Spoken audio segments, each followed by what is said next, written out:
Praise the Lord. We welcome you all once again to our online Sunday service. Praise the Lord. आप सभी का एक और बार स्वागत करते हैं हमारे ऑनलाइन रविवार के सेवकाई में। And the title for today is Jesus Will Change Your Story. आज का शीर्षक है हमारे प्रचार या फिर सरमन का, यीशु आपके कहानी बदल देगा। आमीन। Jesus is the only one that knows your beginning from your end. यीशु ही जानता है आपके जीवन का शुरुआत और आपके जीवन का अंत। Everyone has a story.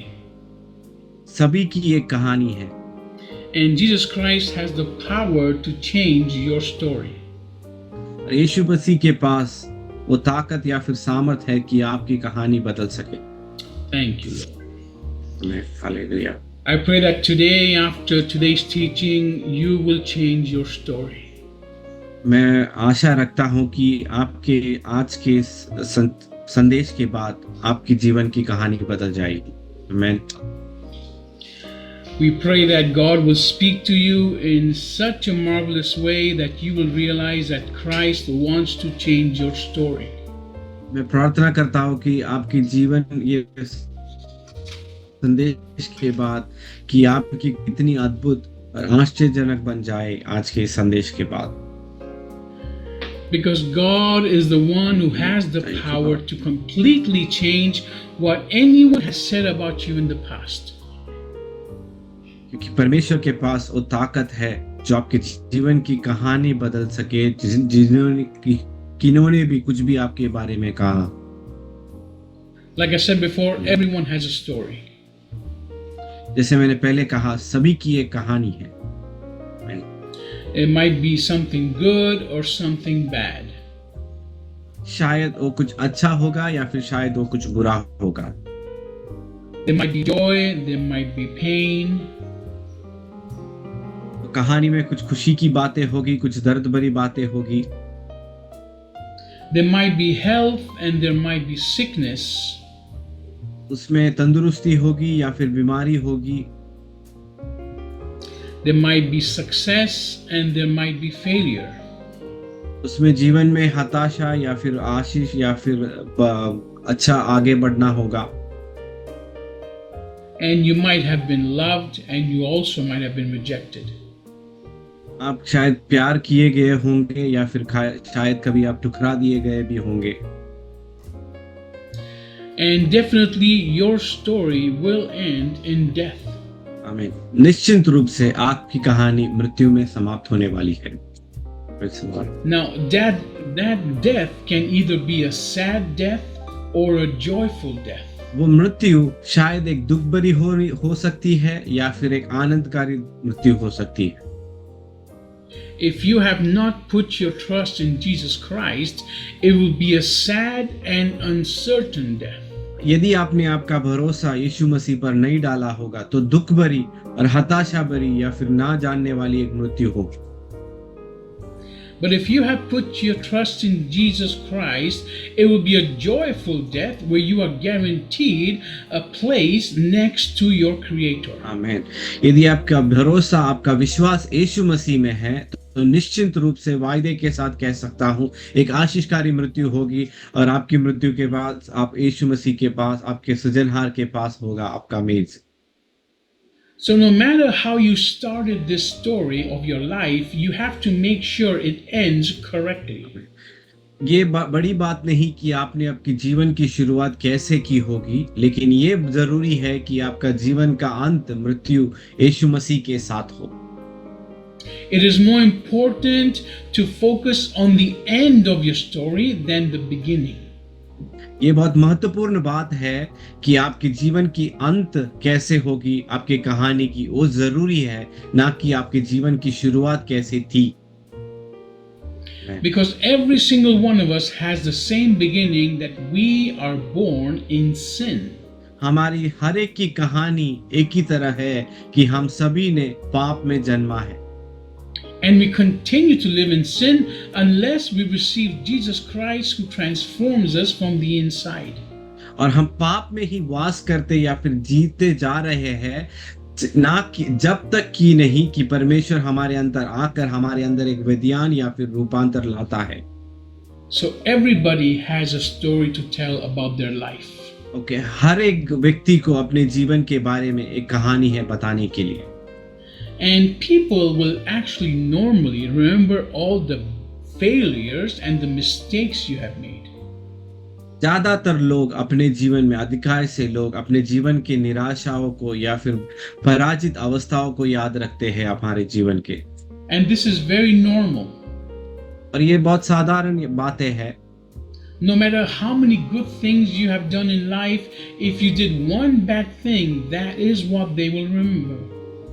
चाहे आपके जीवन में बहुत सी अच्छी बातें हो गई होगी, लेकिन वो एक गलत बात या फिर गलत कहानी हमारे जीवन की हमें याद रह जाती है। Now, your story will also change depending on who tells the story.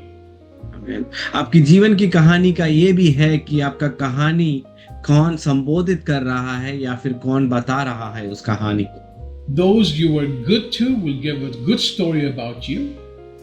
जिन्हों के साथ आप अच्छे थे वो आपके बारे में अच्छी कहानी बताएंगे। And those you were bad with will give a bad story about you. और जिनके साथ आप बुरे थे या फिर आपके साथ बुरे थे वो बुरे कहानी बताएंगे आपके बारे में। But do you know that none of what they say matters? चाहे कुछ भी हो जाए, जो लोग कहे वो बड़ी मायने नहीं रखती। What is important is what does Jesus Christ say about you? ये जरूरी है और महत्वपूर्ण है कि यीशु मसीह आपके बारे में क्या कहता है। What has God declared about you is what will determine your story. जो यीशु मसीह ने आपके बारे में घोषित करा है वो निर्णय करेगा कि आपके जीवन की कहानी कैसे होगी। Even what you think about yourself has no power in front of what God has declared.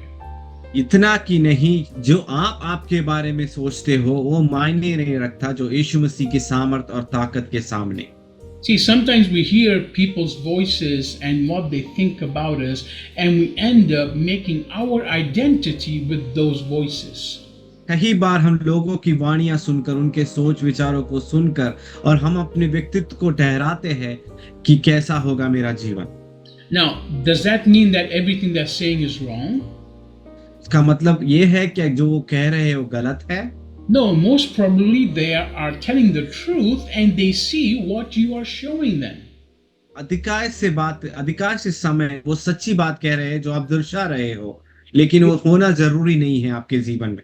If you are constantly failing, they will call you a failure. यदि आप जीवन में हमेशा पराजित हो रहे हैं तो आपको एक पराजित व्यक्ति ठहराएंगे वो, क्योंकि आप पराजय दिखा रहे हैं उन्हें। If you're constantly late, you're someone who has no respect for people's time.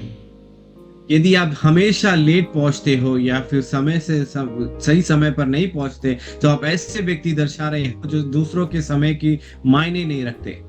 If you're someone that takes a project and does not finish it, they will call you someone that cannot be depended on. यदि आप ऐसे व्यक्ति हो जो कुछ उत्तरदायित्व लेते हो लेकिन उसे पूर्ण नहीं करते या फिर काम को पूरा नहीं करते, तो ऐसा दर्शाते हो कि आपको कुछ उत्तरदायित्व लेने वाले व्यक्ति नहीं हो। So what people say about you is not always wrong. लोग जो आपके बारे में कहते हैं अधिकार से समय, वो गलत बात नहीं है। But Jesus Christ has the power to change that wrong into right. लेकिन यीशु मसीह के पास वो ताकत और सामर्थ है जो लोग गलत कहलाते हैं तुम्हारे बारे में, उसे सही बतलाने के लिए। And no matter what you have done in the past, Christ will change your future if you just hold on to Him. चाहे आपके जीवन में बीते हुए दिन कैसे भी हो या आपका भविष्य कैसे भी गया हो, लेकिन परमेश्वर के पास उसका सामर्थ और ताकत है कि वो बदला सके उसे। And normally the people that are closest to you, like your family members and those that know you really well, will be the most negative people in your life. आपके जीवन में जो भी आपके करीबी लोग हैं, आपके परिवार वाले हैं, वही लोग होंगे जो आपके जीवन में कमियों को या फिर आप नेगेटिव सी बातें कर आपको हताश करेंगे। And this is the law of life. और यही जीवन का न्याय है। So don't expect your family members and the people closest to you to always accept you the way you are. इसके लिए ऐसा मत सोचिए और रहिए कि आपके परिवार वाले या फिर आपके पास जो साथ संगति में रहने वाले हमेशा आपके बारे में अच्छा और आपके बारे में कुछ अच्छा ही सोचते रहें। See, especially if the ones that are close to you or your family members, if they are not in Jesus Christ, they will not see God in you. खास करके आपके परिवार वाले, आपके मित्र या फिर आपके संगति में साथ रहने वाले, यदि वो मसीह में नहीं है तो उन्हों को आपके अंदर वो अच्छाई दिखाई नहीं देगी कभी। They will only see man inside of you and your mistakes of the past. वो सिर्फ आप में एक मनुष्य देखेंगे और आपके बीते हुए दिनों की गलतियों को देखेंगे। But Jesus Christ has the power and authority to change their point of view. लेकिन यीशु मसीह के पास वो सामर्थ और ताकत है जो उनके बारे में आपकी राय है उसे बदलने के लिए। Let's go to Matthew chapter 13. मत्ती रचित सुसमाचार 13वां अध्याय। Now, Jesus Christ suffered the same thing about people having a bad story about him. यीशु मसीह ने भी अपने जीवन में ऐसे ही दौर से गुजरा है जो लोग उनके बारे में गलत या फिर गलत रायों को बताते थे। Even think about the way his birth came about. There were all of kinds of negative words spoken about his birth. उनके जन्म के विषय में भी आप सोचिए, उनके जन्म के समय में भी हर तरह की गलत फहमियां और गलत बातें बताई गई थी और अफवाहें फैले गए थे। So Matthew chapter 13 verse 55 to verse 57. मत्ती रचित सुसमाचार 13 अध्याय उसका 55 से लेकर 57 तक। And it says the following. ऐसा कहता है वाक्य। Says, is not this the carpenter's son? Is not his mother called Mary, and his brethren James and Joseph and Simon and Judas? क्या यह बड़ाई का बेटा नहीं और क्या इसकी माता का नाम मरियम और उसके भाइयों का नाम याकूब, यूसुफ, शमौन और यहूदा नहीं? And his sisters, are they not all with us? Whence then has this man all these things? और उसकी सब बहनें हमारे बीच में नहीं रहती, फिर इसको यह सब कहाँ से मिला? Now listen to the next verse. And they were offended in Jesus Christ, in him. But Jesus said unto them, a prophet is not without honor, save in his own country and his own house.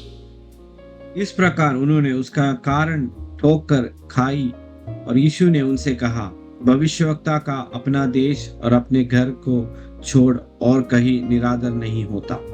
So people were offended in Jesus Christ. Why? Because they knew that he was from a simple background. और लोग उनका ठोक खाई करने लगे क्योंकि वो एक साधारण व्यक्ति थे और एक साधारण घराने से थे। Now, Jesus never committed a sin. यीशु ने कभी पाप नहीं किया।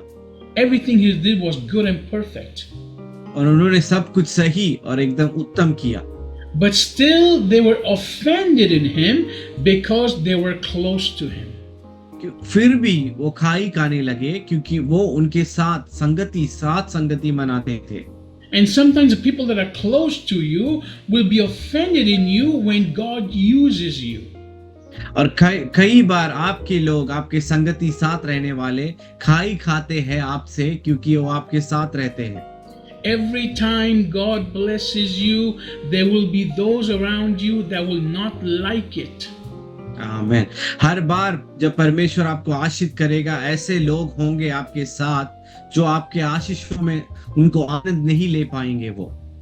Every time God uses you for miraculous works and for this unconditional love, people will not like it. हर बार यीशु मसीह आपको अद्भुत कार्य, चमत्कारी कार्य आपके द्वारा परमेश्वर कराएगा तो आपके संगति में रहने वाले, साथ संगति में रहने वाले उनको पसंद नहीं आएगा। See, some people are so jealous that they want you to pay for your past mistakes and they don't want you to be forgiven. आमीन। कुछ लोग इतना जलन करते हैं आपसे कि आपके बीते हुए दिनों की कमियों को उछाल-उछाल कर आपकी कमियाँ बताएँगे, लेकिन आप अपने जीवन में आशीष पाते हुए उनको कभी आनंद नहीं मिलेगा। Even if you are walking the right way right now and you have changed your life around, they will not like it. चाहे आप आपके जीवन में अच्छे मार्ग पर बिता रहे हो, अच्छे कामों को कर रहे हो, फिर भी उन्हें उसमें आनंद नहीं मिलेगा आपके This, जीवन को देखकर। this is the nature, the fallen nature of mankind. यही मनुष्य का गिरा हुआ एक स्वभाव है, प्रकृति है मनुष्य की। So don't be shocked, don't be hurt when they Amen. reject you when you walk in God's ways. आप अचंभित ना हो जाए या फिर निराश या फिर हताश ना हो जाए जब लोग आपको ठोकर दे रहे हैं आपके जीवन को देखकर, आपके आशीषों को देखकर। No matter what anybody says about you, your actions will speak louder than their words. चाहे जो भी कुछ भी कहे लोग, लेकिन आपके जीवन में आपके कार्य, आपकी क्रिया, आपकी वाणियों से ज्यादा अधिक महत्व रखती है। Even if your own loved ones reject you and don't respect you, God will raise up people to speak on your behalf with honor. आमीन। हालेलुया। चाहे आपके परिवार वाले, आपके संगति में साथ रहने वाले, एक निकट रहने वाले आपकी महिमा ना करे, आपको इज्जत ना दे, लेकिन यीशु मसीह लोगों को तैयार करेगा जिन्हें आप जानते भी नहीं हो, जो आपकी महिमा करे, आपको और ऊंचे पद में लेकर आए। Let's hallelujah. go to Matthew chapter 11. मत्ती रचित सुसमाचार 11वां अध्याय में जाएंगे हम। Matthew chapter 11, verse 2 to verse 6. मत्ती रचित सुसमाचार 11वां अध्याय वाक्य 2 से 6 तक। Now here John the Baptist, who is the cousin of Jesus Christ, has been taken to jail. यूहन्ना बपतिस्मा जो यीशु मसीह के भाई है, उनको जेल बंदी गृह में लेकर जाते हुए देखते हैं। And as you know, John the Baptist was sent before Jesus Christ to make the way for Jesus to appear. और यूहन्ना बपतिस्मा यीशु मसीह से आने पहले एक मार्गदर्शक जैसे उन्हें पहले भेजा गया था। यीशु से आने से John the पहले Baptist was proclaiming the coming of the Messiah, who is Jesus Christ. यूहन्ना बपतिस्मा यीशु मसीह के आगमन के बारे में, मसाया के बारे में कह रहे थे जो आने वाले हैं। And then it says over here in verse 2, now when John had heard in prison the works of Christ, he sent 2 of his disciples and said unto him, art thou he that should come, or do we look for another? दूसरे वाक्य में ऐसा कहते हैं 11 के मत्ती, यूहन्ना ने बंदीगृह में मसीह के कामों का समाचार सुन और अपने चेलों से उससे यह पूछने भेजा, क्या आने वाला तू ही है या हम किसी दूसरे की बाट जो है? Jesus answered and said unto them, go and show John again those things which ye do hear and see. यीशु ने उत्तर दिया, जो कुछ तुम सुनते हो और देखते हो वह सब जाकर यूहन्ना से कह दो। The blind receive their sight, and the lame walk. The lepers are cleansed, and the deaf hear. The dead are raised up, and the poor have the gospel preached to them. कि अंधे देखते हैं, लंगड़े चलते हैं फिरते हैं, कोढ़ी शुद्ध किए जाते हैं और बहिरे सुनते हैं, मुर्दे जिलाए जाते हैं और कंगालों को सुसमाचार सुनाया जाता है। And blessed is he whosoever shall not be offended in me. और धन्य है वह जो मेरे कारण ठोकर ना खाए। Hallelujah. Hallelujah. I love this verse because it's saying that blessed is he who is not offended in me because I'm doing God's work. आमीन। धन्य, और ये मैं बहुत आनंदित होता हूँ इस वाक्य में जो कहते धन्य है वो जो मेरे कारण ठोकर ना खाए। Praise the Lord. So every single person in your family, the ones that know your past and your mistakes, who are offended in you, they have lost their blessing from the Lord.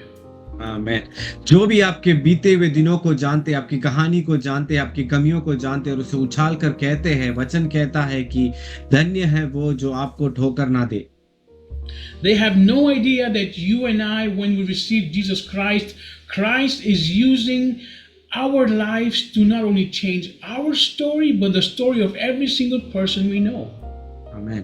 उन्हें ये समझ नहीं है, जब यीशु मसीह को हमने उद्धारकर्ता करके स्वीकार किया, उन्होंने हमारी जीवन की कहानी बदली, ना कि हमारी जीवन की कहानी बदली, ना कि हम जो जो मिलते हैं, जिन्हें हम छूते हैं, उनकी जीवन की कहानी भी हमारे द्वारा परमेश्वर बदलेगा। आमीन। You see, God changed you and me from a bad person to a good person in Christ. यीशु ने आपको और मेरा जीवन बदयान किया, तो एक बुरे व्यक्ति से एक अच्छे व्यक्ति में, ताकि हमारे द्वारा दूसरों के जीवन में भी विद्यान आ सके। God will take your pain and turn it into joy. और यीशु मसीह आपके दर्द को लेकर उसे आनंद में बदल देगा। God has taken our sickness and turned it to health. परमेश्वर ने हमारी बीमारी को लेकर हमें तंदुरुस्ती में बदल दिया है। And God has taken every single failure of ours and turned it into success. हमारे जीवन की हर एक पराजित अवस्थाओं को लेकर उसमें विजयी बना दिया है परमेश्वर ने। And no matter how many people in the world reject us, our Creator has loved us. आमीन। ना कि कितने लोगों ने हमारे जीवन में हमें ठुकरा दिया है, हमें दूर कर दिया है, लेकिन यीशु हमें हमारे जीवन में समेट लेगा। And if we have faced a death that will be sad because we don't know where we are going, heaven or hell, what is going to happen to us, God has turned that around into a joyful death where we are guaranteed a place with Him. हमारे मृत्यु हमें पता नहीं, हम स्वर्ग जाएंगे, नरक जाएंगे, लेकिन उस मृत्यु को भी आनंद में बदल दिया है, क्योंकि एक अनंत काल का जीवन परमेश्वर के साथ हमें बिताने मिलेगा। So what Christ has done with us, He wants to do this with the rest of the people that know us. आमीन। यीशु ने जो हमारे जीवन में किया है, हमारे लिए आनंद लाया है, वो चाहता है कि वो आनंद हम दूसरों के जीवन में रोशनी बनाकर लेकर आ सके। So those that are offended in us because of what we are doing, they will miss out on all these blessings. जो हमारे क्रियाओं के कारण परमेश्वर के लिए कार्य करते हुए देखकर हमें ठोकर देते हैं, वो ये नहीं समझ पाते कि वो क्या खो रहे हैं और उन्होंने क्या नहीं पाया है यीशु में। They will continue in their sickness. वो अपने बीमारी में ही जीवन बिताते रहेंगे। They will continue in their pain. वो अपने दर्द में ही बीते हुए जाएंगे। They will continue in their failures. वो अपने जीवन में पराजित ही रहते जाएंगे। And ultimately they will die a sad death where they will end up in hell. और अंत में एक निराशित मृत्यु रह जाएगी उनके लिए और नरक में पाए जाएंगे। But Jesus Christ has the power to change that story. लेकिन यीशु मसीह के पास वो ताकत है जो आपकी कहानी को बदल सकता है। And the key is in your hand and my hand. और उसकी चाबी आपके हाथों में और मेरे हाथों में। Hallelujah. We get offended in the works of Jesus Christ, we will lose out on all these blessings. और दूसरों की बातें सुनकर, वाणियां सुनकर यदि हमें ठुकराव लगता है, तो हम ये सब खो जाएंगे जो यीशु मसीह ने हमारे लिए ठहरा कर रखा है। Jesus can change all things in our lives. यीशु हर चीजों को हमारे जीवन में विद्यान कर सकता है, बदल सकता है। Jesus will change your story and will change the story of your family members if they will just listen. यीशु आपकी जीवन की कहानी बदलेगा, ना कि सिर्फ आपकी ही नहीं, आपके परिवार की भी बदलेगा। सिर्फ उन्हें परमेश्वर की वाणी को सुनना है, उसका पालन करना है। Let's go to the book of Judges. न्यायों की पुस्तक में जाएंगे। We here have the story of a man named Gideon. यहाँ हम एक व्यक्ति की कहानी सुनेंगे, गिदियन के बारे में। And this man had a very, very sad story in the beginning. और वो इस व्यक्ति की शुरुआत की कहानी बहुत दर्दमय और दुखमय कहानी है। God took Gideon from being a coward to being a military leader. आमीन। परमेश्वर ने गिदियन को एक निराशित या फिर एक डरभय व्यक्ति से एक धैर्यशाली व्यक्ति बना दिया। He was someone that did not even believe in himself at all, and God used him for a mighty work. गिदियन ऐसे व्यक्ति थे जिन्होंने परमेश्वर में अपने जीवन में विश्वास नहीं किया, लेकिन उन्हें एक प्रभावशाली धैर्यशाली व्यक्ति बना दिया। Let's read Judges chapter 6 verse 1 and verse 2. न्यायों का पुस्तक 6वां अध्याय उसका पहला और दूसरा वाक्य हम पढ़ेंगे। And the children of Israel did evil in the sight of the Lord, and the Lord delivered them into the hand of Midian 7 years. And the hand of Midian prevailed against Israel, and because of the Midianites, the children of Israel made them the dens which are in the mountains, and caves and strongholds. तब इसराइलियों ने यहोवा की दृष्टि में बुरा किया, इसलिए यहोवा ने उन्हें मिद्यानियों के वश में 7 वर्ष कर रखा, और मिद्यान इसराइलियों पर प्रबल हो गया। मिद्यानियों के डर के मारे इसराइलियों ने पहाड़ों के गहरे खड्डे और गुफाओं और कीलों को अपना निवास बना लिया। So Midian, the Midianites were oppressing the Israeli people. मिद्यानी लोग इसराइलियों पर प्रभावशाली बन रहे थे, अपना डरवैया उनके ऊपर बनाए रख रहे थे। So the Israelis actually went and they were living and hiding in mountains and caves. इसराइलियों ने इसीलिए डर के मारे पहाड़ों में, गुफाओं में और कीलों में अपना वास बना रहे थे। Later on, you read that whenever they had a harvest or whenever there were crops and cattle, the Midianites will come and take everything away from them. और आप आगे वाक्यों में पढ़ोगे, जब कभी उनको फसल होता था, खेती होती थी, उसका समय होता था, तो आकर उसे लूट कर मार कर ले जाते थे। Let's jump to verse 11 and 12. 11वां और 12वां वाक्य पढ़ेंगे 6वें अध्याय का। Now in this time Gideon was hiding and also taking care of his crops. और यहाँ गिदेयन छुप रहा था और अपने फसल का देखभाल करने के लिए छुपाई में कार्य कर रहा था।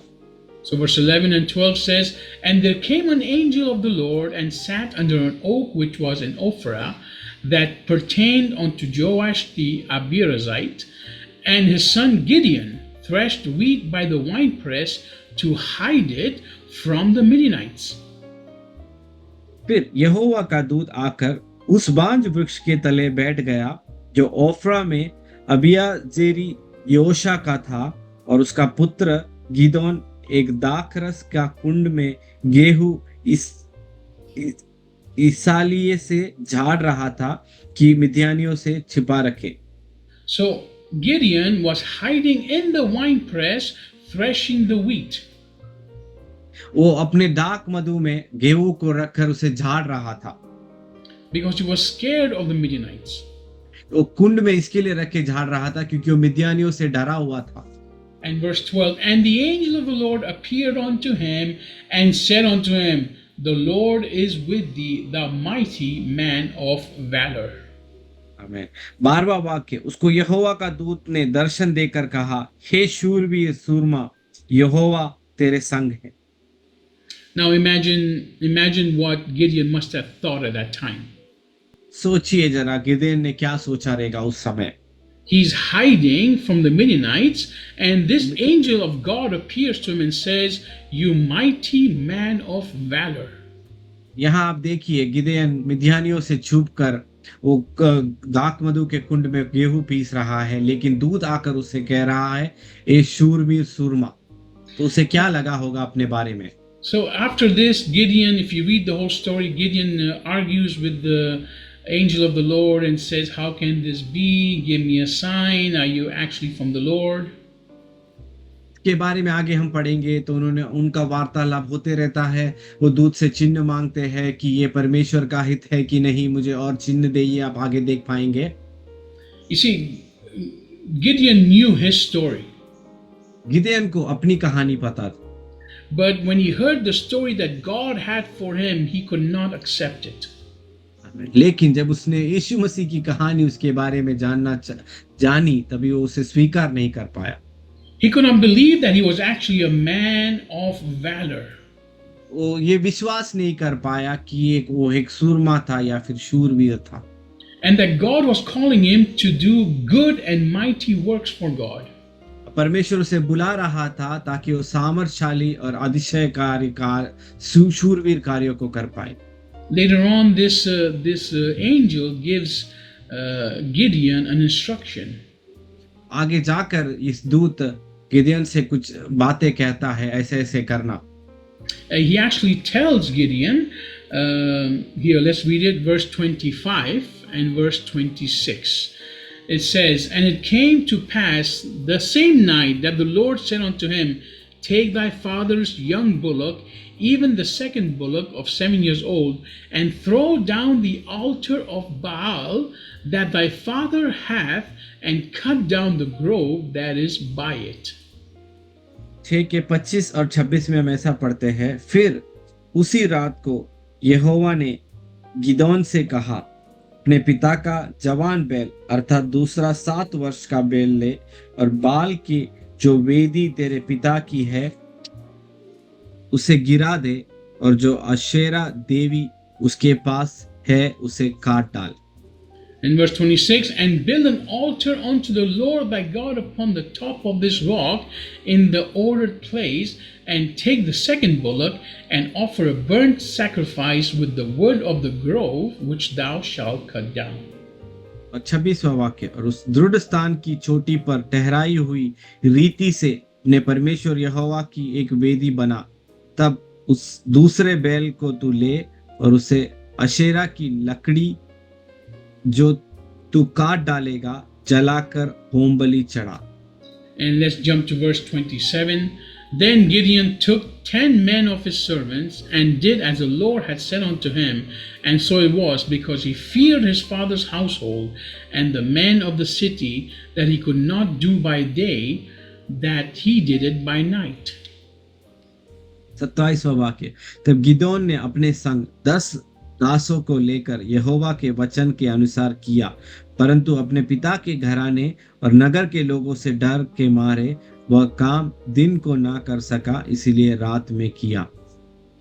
So here the angel of the Lord tells Gideon to go and destroy the idol that his father has built in the city. यहाँ स्वर्गदूत गिदोन से कहता है, तू जाके उस मूर्ति का विनाश कर जो उसके पिता के वंश से बना हुआ रखा गया है, and to use the wood around it to make a burnt offering unto God, Jehovah. और उसकी लकड़ी जो है उसके इर्द गिर्द उसे काट कर परमेश्वर के लिए वेदी के लिए चढ़ा देना, जलाने के लिए। Now, imagine if God tells you to do this when you receive Jesus Christ in your heart. और ऐसा सोचिए कि यीशु मसीह आपसे यह कहता है ऐसा करने के लिए जब आपने उनको उद्धारकर्ता करके स्वीकार किया अपने जीवन में। When God visits you and you receive Christ into your heart, and God tells you, "I'm going to use you for great and mighty works." जब परमेश्वर आपके पास आएगा, जब आपने उनको उद्धारकर्ता करके स्वीकार किया और आपको फलाने कार्यों को करने कहेगा और कहेगा कि मैं तुम्हें अपने जीवन में उपयोग में लाना चाहता। And then God says, "Go and break the idols in your family's house." और परमेश्वर कहेगा, जाओ और अपने पारिवारिक मूर्ति को तोड़कर उसका नाश कीजिए। Could you do that? क्या आप वो कर पाओगे? This is what Gideon did. यही गिदोन ने किया। And everybody knew in the morning that Gideon is the one who did this. और सभी को सवेरे पता चला कि ये जो भी कार्य मूर्ति को तोड़ा गया है, नाश किया गया है, जलाया गया है, वो गिदोन का कार्य है। So this coward that was hiding now went and destroyed not only the altar that his dad had built, but the altar that the whole town worshipped. यही डरवैया गिदोन जो डरा हुआ था, उसने ना कि पिता के वेदी और उसकी मूर्ति को तोड़ा और उस वेदी पर परमेश्वर के लिए भेंट चढ़ाई उसने वहां पर। Later on, his dad actually backs him up and does not allow the people to accuse and attack Gideon. आगे जाकर आप जब पढ़ेंगे, उनके उसी पिता ने उनका साथ दिया, उन्हें संगति दी और उनको सपोर्ट किया कि उन्होंने जो भी किया वो सही किया। And later on, when you read the full chapter and the next chapters, we see the story where Gideon defeats an army of 135,000 with only 300 men. और आगे की वाक्य जब पढ़ेंगे, 7वें अध्याय पढ़ेंगे, आगे जाकर गिदोन 1,35,000 लोगों को सिर्फ 300 लोगों के द्वारा उसे पराजित कर देता है, विजय प्राप्त करता है युद्ध में। You see, Jesus Christ had already a story for Gideon. यीशु मसीह के पास गिदोन के लिए एक कहानी थी। Gideon had his own story in his mind, गिदियन के पास अपनी ही एक कहानी थी that he was poor, he was from a small family, and he was scared of the Midianites. वो गरीब है, छोटे घराने से है और मिद्यानियों से डरता है।